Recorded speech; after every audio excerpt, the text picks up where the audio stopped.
મારી સાબરમતીની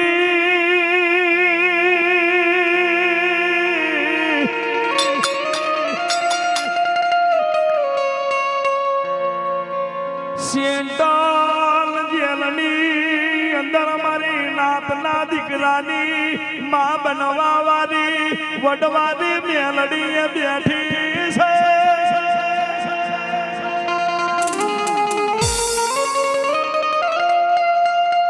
પુણ્યાનું કેવું એવું છે કે યજ્ઞ કોઈ નહીં લ્યા